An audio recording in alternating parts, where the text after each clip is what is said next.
Bismillah. Assalamualaikum. Ustaz, tadi kan bahwa karyawan tidak boleh menerima tips ya Ustaz. Kalau misalkan dari perusahaan yang membolehkan tips itu gimana Ustaz? Dan kalau misalkan ada customer yang membawakan kayak makanan dan itu dikasih untuk karyawan itu gimana Ustaz? Jazakallahu khair. Ya, barakallahu fiik. Yang pertama, larangan memberi tip kepada karyawan itu hukum asal. Hukum asalnya adalah kita tidak boleh memberi tip kepada karyawan yang sudah digaji oleh atasannya. Karena itu bagian daripada hadayal umal namanya dalam fikih muamalah. Hadiah untuk karyawan dari pihak yang mendapatkan servisnya atau jasanya atau pihak yang dilayaninya. Ada beberapa pengecualian. Hadayal umal ini menjadi boleh sehingga li kulli qaidatin mustathniyat, ada kaidahnya. Setiap kaidah itu memiliki pengecualian. Setiap dari principle it has exceptional. Ada pengecualiannya. Dan pengecualian yang pertama adalah dibolehkan oleh atasan. Karena ilat atau alasan kenapa diharamkan gara-gara ada conflict of interest. Karyawan ketika nggak boleh nerima fee atau tip dari pihak yang dapat servisnya gara-gara akan menyebabkan conflict of interest. Dia nggak jadi objektif lagi ketika memberikan jasanya atau pelayanannya. Karena ketika dia digaji oleh atasan, dia mewakili kepentingan atasan, kepentingan bosnya. Yang mana berarti dia harus menjaga nama baik brand, kemudian dia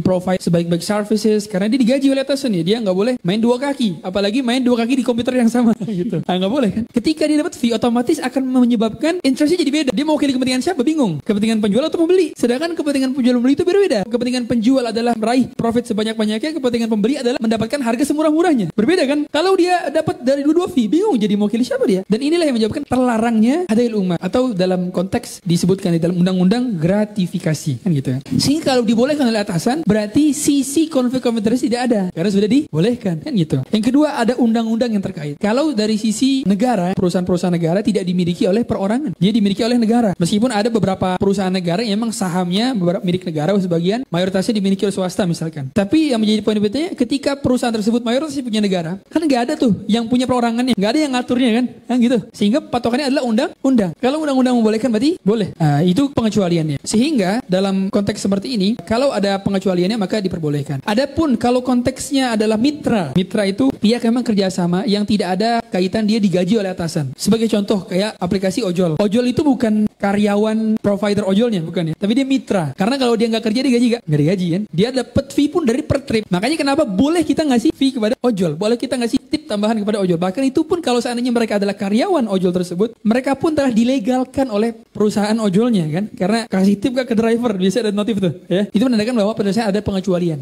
ya. Tapi kalau kita tidak tahu hukumnya tidak boleh. Karena segala sesuatu itu ketika ada pengecualian berarti harus tahu dulu. Berarti kalau kita hanya nerka-nerka kayaknya boleh deh sama atasannya deh. Nggak boleh kita lakukan. Seperti itu. Wallahu a'lam.